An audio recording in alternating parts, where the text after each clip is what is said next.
સમાચાર રાજકોટથી મળી રહ્યા છે। રાજકોટમાં ફરી એક વખત આગ લાગવાની દુર્ઘટનામાં 3 લોકોના મૃત્યુ થયા છે।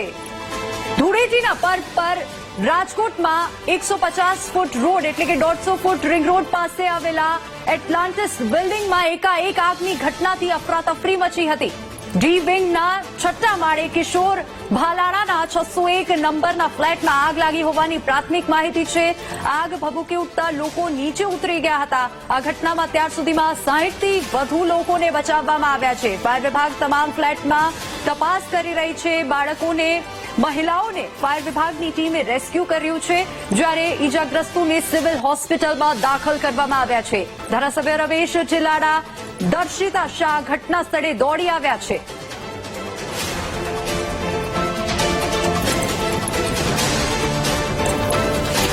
તો આજ મુદ્દે વધુ વિગતો સાથે સંવાદદાતા ભાવેશ આપણી સાથે ઘટના સ્થળેથી લાઈવ જોડાઈ ગયા છે। ભાવેશ, અત્યારે ફરી એકવાર રાજકોટમાં ટીઆરપી ગેમ ઝોન જેવી ઘટના થતી રહી ગઈ છે, પરંતુ અત્યારે અપડેટ વધુ શું મળી રહી છે?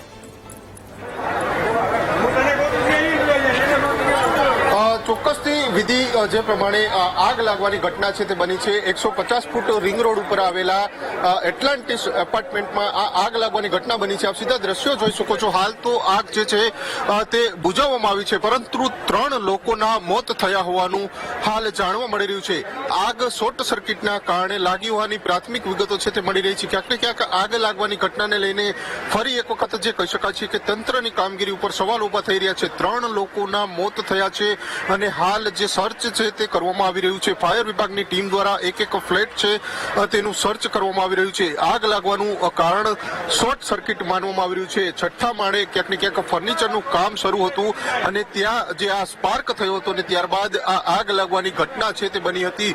હાલ જે કહી શકાય છે કે ફાયર વિભાગના સ્ટાફ દ્વારા કાબુ મેળવવામાં આવ્યો છે। આગ છે તેની ઉપર કાબુ મેળવવામાં આવ્યો છે, પરંતુ કેટલાક લોકો પણ ઈજાગ્રસ્ત થયા છે અને 3 લોકોના મોત થયા છે। આપ સીધા દ્રશ્યો જોઈ શકો છો। એપાર્ટમેન્ટમાંથી આ ફાયર વિભાગની ટીમ દ્વારા જે પણ કામગીરી કરવામાં આવી હતી તેઓ આ પાઇપ સાથે પાણીના પાઇપ છે તે નીચે લઈને ઉતરી રહ્યા છે, એટલે કે એક જે ફ્લેટ છે તેમાં સર્ચ કરવામાં આવ્યું છે। કોઈ બાકી નથી રહી જતું, તેને લઈને સર્ચ કરવામાં આવ્યું છે। ને આપ સીધા દ્રશ્યો જોઈ શકો છો।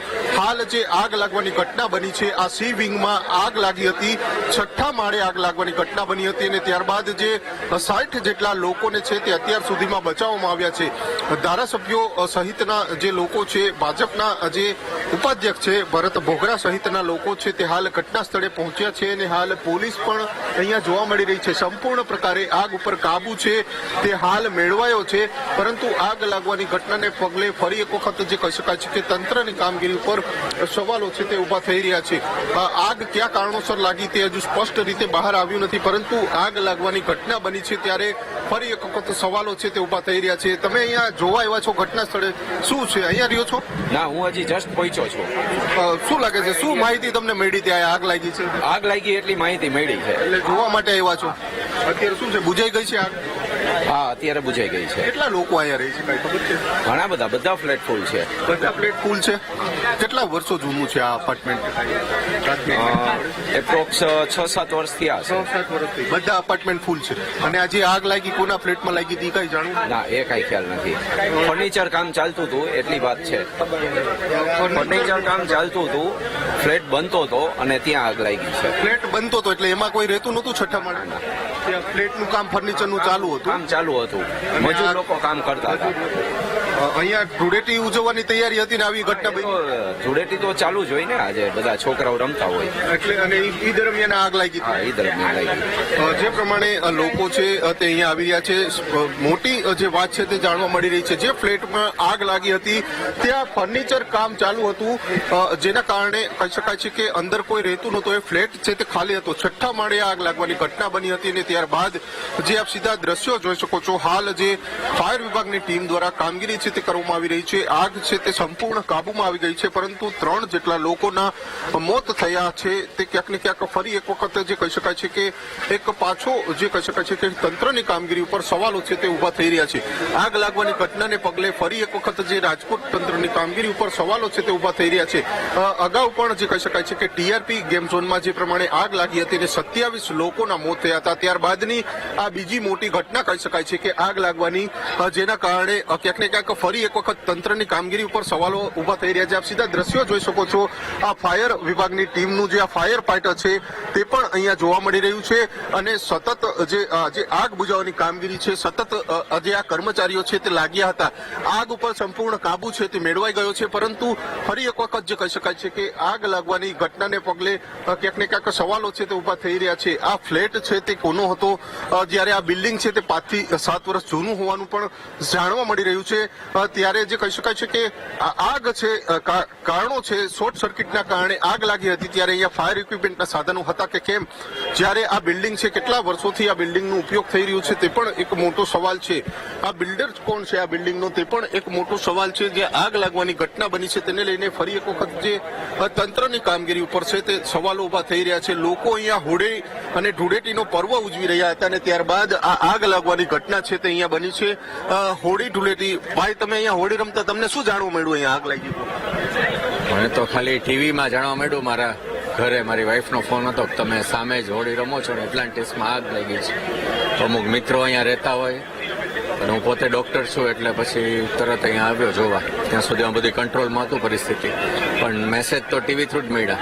એટલે તમે અહીંયા સામે ઉજવણી કરવા આવ્યા હતા? એટલે અમારે રાજ શંગાર પાર્ટી પ્લોટ સામે છે, એમાં આઈએમએ ડોક્ટરોનું દર વર્ષે ધૂળેટી મહોત્સવ હોય, એમાં જ હતા. એટલે ઘણા બધા ડોક્ટર્સ ત્યાં હોય, પણ મને ફોન આવ્યો મારા વાઈફનો કે આગ લાગી છે. એટલે મને એમ થયું કે કંઈ મિત્રોને હેલ્પની જરૂર હોય તો અહીંયા આવો. કોણ તમારું મિત્ર અહીંયા કોણ? ઘણા છે, નામ હવે દરેકના નથી આપવા, બધા સહી સલામત છે. જે પ્રમાણે ડોક્ટર એસોસિએશન છે તે પણ અહીંયા પહોંચ્યું છે. આગ લાગવાની ઘટનાને પગલે ક્યાંક ને ક્યાંક ફરી એક વખત જે તંત્રની કામગીરી છે તેની ઉપર સવાલો ઉભા થઈ રહ્યા છે. આપ સીધા દ્રશ્યો જોઈ શકો છો. એક તરફ અહીંયા જે ધૂળેટીનો પર્વ છે તે ઉજવવામાં આવી રહ્યો હતો, બીજો આ એપાર્ટમેન્ટનો બીજો વિંગ છે જ્યાં કલર નીચે જોવા મળી રહ્યા છે. એટલે કે ધૂળેટીની ઉજવણી ક્યાંક થઈ રહી હતી અને ત્યારબાદ જે આ આગ લાગવાની ઘટના છે તે પ્રકાશમાં આવી છે. અત્યાર સુધીમાં 3 લોકોના મોત થયા હોવાનું જે જાણવા મળી રહ્યું છે, પરંતુ આગને લઈને ફરી એક વખત જે કહી શકાય છે કે તંત્રની કામગીરી ઉપર સતત સવાલો છે તે ઉભા થઈ રહ્યા છે. આગ લાગવાની એક મોટી દુર્ઘટના સર્જાઈ છે, તંત્રએ શીખ લીધી નહોતી કે કેમ, તેના પરથી જે કહી શકાય છે કે ફરી એક વખત આ પ્રકારની આગ લાગી છે. આપ સીધા દ્રશ્યો જોઈ શકો છો. અલગ અલગ 4 જેટલી વિંગો છે તે અહીંયા આવેલી છે. એમાં જે સી વિંગ છે તેમાં આ આગ લાગવાની ઘટના બની હતી. લોકો અહીંયા ધૂળેટીની ઉજવણી કરી રહ્યા હતા. ધૂળેટી પર્વ છે આજે, એટલે કે ધૂળેટી પર્વની ઉજવણી કરી રહ્યા હતા અને ત્યારબાદ આગ લાગવાની ઘટના છે તે પ્રકાશમાં આવી છે. એટલે જે કહી શકાય છે કે 3 લોકોના મોત થયા છે. ત્યારે ધારાસભ્યો સહિતનો જે કાફલો છે તે હાલ પહોંચ્યો છે ઘટના સ્થળે. મૃતકો કોણ છે તે હજુ સુધી સ્પષ્ટ જાણવા મળ્યું નથી, પરંતુ 3 લોકોના મોત થયા હોવાનું પ્રાથમિક વિગતમાં જાણવા મળી રહ્યું છે. લોકો છે તે પણ અહીંયા છે, સ્થાનિકો અહીંયા જે રહે છે તેમની સાથે વાત કરવાનો ક્યાંક પ્રયત્ન કરીશું, કારણ કે આગ લાગવાની ઘટના બની છે, મોટી ઘટના બની છે. લોકો અહીંયા કલર, જો આપ સીધા દ્રશ્યો જોઈ શકો છો, અહીંયા જે ઉજવણી છે, ધૂળેટી પર્વની ઉજવણી છે તે એક તરફ કરવામાં આવી રહી હતી અને વહેલી સવારે લગભગ 9 થી 10 વાગ્યાની આસપાસ આ આગ લાગવાની ઘટના બની હતી. 60 જેટલા લોકોને છે તે બચાવવામાં આવ્યા છે, પરંતુ આગ લાગવાની ઘટનાને પગલે જે આ સ્થાનિકો છે તેમાં પણ ભયનો માહોલ જોવા મળી રહ્યો છે. આપણી સાથે કર્મચારીઓ છે, તેમની સાથે આગ બુઝાઈ ગઈ છે, શું લાગે છે? બુઝાઈ ગઈ? હા, કમ્પ્લીટ સાહેબ, સંપૂર્ણ થઈ ગયો. કેટલા લોકોને બચાવવામાં આવ્યા છે? તો બચાવમાં 5, 6, 7 ને 15, 17-18 જણા. જે લોકોને બચાવવામાં આવી રહ્યા છે, ફાયર વિભાગનો સ્ટાફ છે તે પણ હાલ પરત જઈ રહ્યો છે, પરંતુ આગ લાગવાની ઘટનાને પગલે ફરી એક વખત જે રાજકોટ તંત્રની કામગીરી છે તેની ઉપર સવાલો ઉભા થઈ રહ્યા છે. કારણ કે એક મોટી દુર્ઘટના સર્જાઈ હતી, ટીઆરપી ગેમ ઝોન થયું હતું અને ત્યારબાદ ફરી એક વખત અકળાની આગ લાગી છે. તેને લઈને હવે તંત્રની કામગીરી ઉપર પણ અનેક સવાલો ઉભા થઈ રહ્યા છે. આ મામલે હવે પોલીસ દ્વારા પણ તપાસ કરવામાં આવી રહી છે, મૃતકોની ઓળખ કરવામાં આવી રહી છે. 3 જેટલા લોકો છે તેમને મૃતકો છે તેમને સિવિલ હોસ્પિટલ ખાતે લઈ જવામાં આવ્યા છે. ત્યારે ફરી એક વખત જે તંત્રની કામગીરી ઉપર છે ત્યારે સવાલો ઉભા થઈ રહ્યા છે. જી ભાવેશ, આભાર સમગ્ર માહિતી બદલ.